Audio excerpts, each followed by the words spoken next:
The man in charge of the Paxton impeachment trial answers critics of the process and the result. I ran a fair trial. There was no bias with the members, no matter what outside pressure they were getting. They voted how they believed. We go one-on-one with Lieutenant Governor Dan Patrick, his response to critics who believed the fix was in, and how he's addressing concerns about a big donation he took before the trial. Hundreds of thousands of Texans lose their medical coverage, mistakenly deemed ineligible. The effort by lawmakers to make the state fix the problem and potentially save lives. A new state law is supposed to help you find out if your doctor has a disciplinary record, but there's a problem. What's behind a delay to get changes in place? Produced from the Capitol in Austin and airing statewide, this is the award-winning State of Texas. Hello, and thank you for joining us. I'm Josh Hinkle. The man who put the gag order in place for the Paxton trial is now speaking freely. Lieutenant Governor Dan Patrick spoke one-on-one with politics reporter Monica Madden. He answered critics who didn't like how he handled the proceedings and addressed concern about campaign cash he accepted before the trial.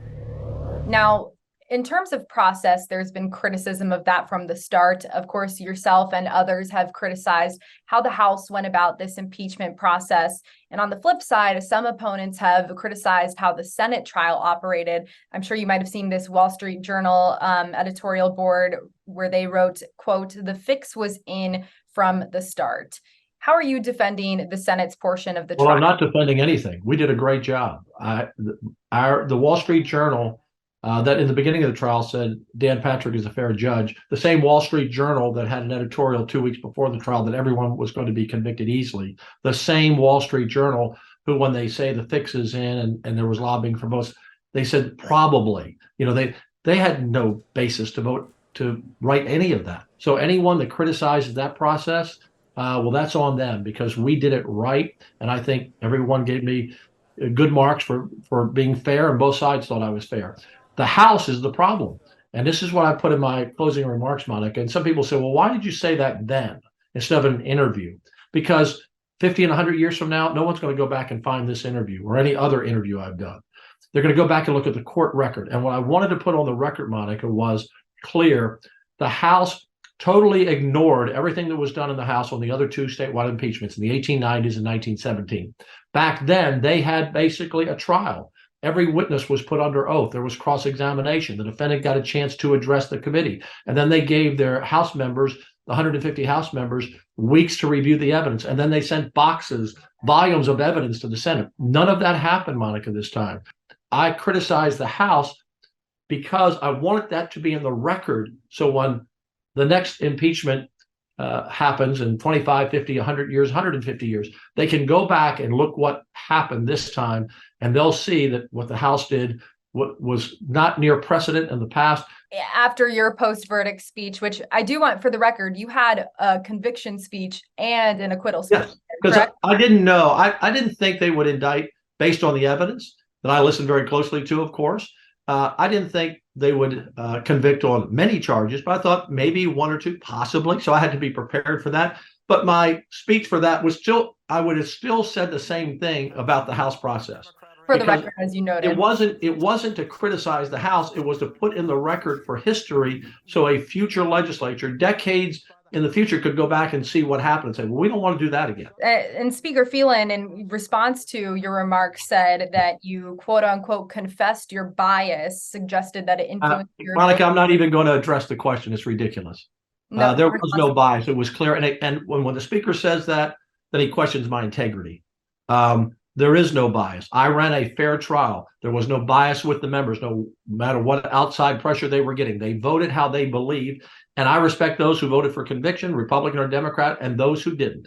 And he's just very defensive, Monica, right now, because he knows his process is now in the spotlight, and it's an embarrassment.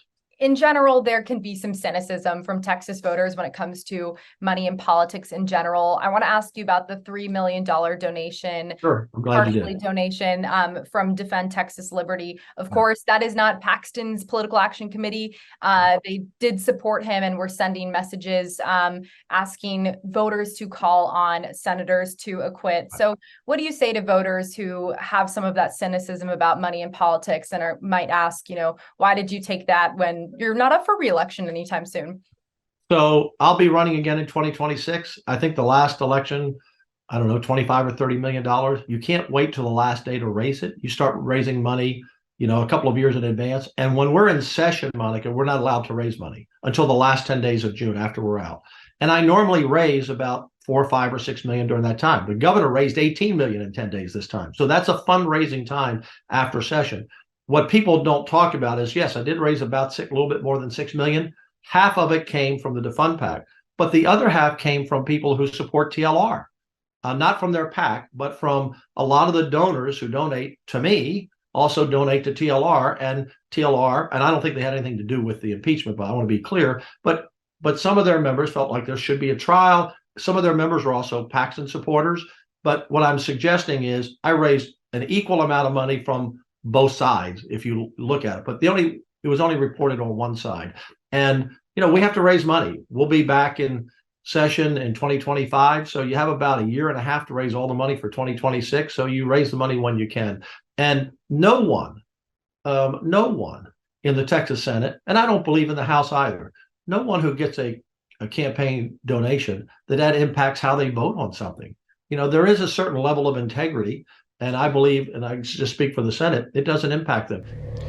Monica joins us now. Lawmakers will soon return for a special session focused on education, specifically whether to allow parents to use tax dollars to pay for private schools.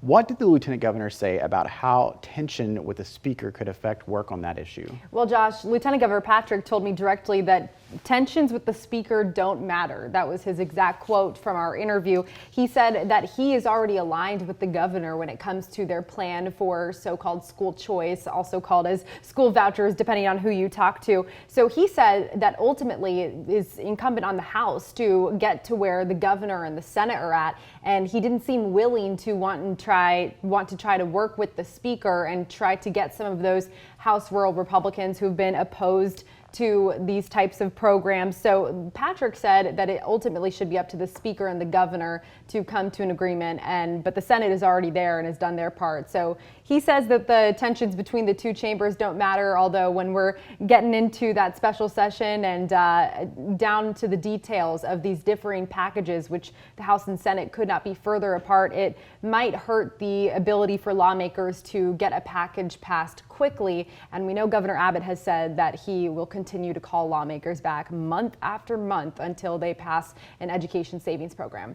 Now, we know Ken Paxton did several post-trial interviews. He talked about making impeachment supporters pay, and he named a few names, right? Yeah, he kind of did so indirectly by naming certain locations of where he plans to help primary challengers aggressively. He talked about Kerrville, which is home to Representative Andrew Murr. He is the chair of the House impeachment managers that really started this effort, also in his role as General Investigating Committee chairman. So Paxton said he plans to campaign there, as well as in Beaumont, which is the hometown of Speaker Dade Phelan. And then he also mentioned Collin County, which is his home county and home to a slew of Republicans who went against him during the impeachment. And he called out Jeff Leach in particular, Representative Jeff Leach. He was on the board of managers as well, and also gave that really emotional speech during closing arguments, talking about how they used to be friends and Paxton used to be a mentor. But Paxton said, "I'm coming after you," and Leach responded on social media with another meme saying, "We're ready." So that's kind of where we're at with Texas politics, communicating via memes online. All right, thanks, Monica. Thanks for having me. There's much more to the interview with Lieutenant Governor Patrick, including how he prepared for the trial and his views on teacher pay raises and education savings accounts. You can see it all online now. We posted a link in this week's State of Texas story. That's in the Texas Politics section of our website. When you go to a doctor, you want to know about their background. A new state law is supposed to help you get that information, but our investigation found a problem with the process. First, hundreds of thousands of Texans kicked off their Medicaid coverage, most of them children. How lawmakers are pushing the state to get its act together or make sure the federal government does it for them.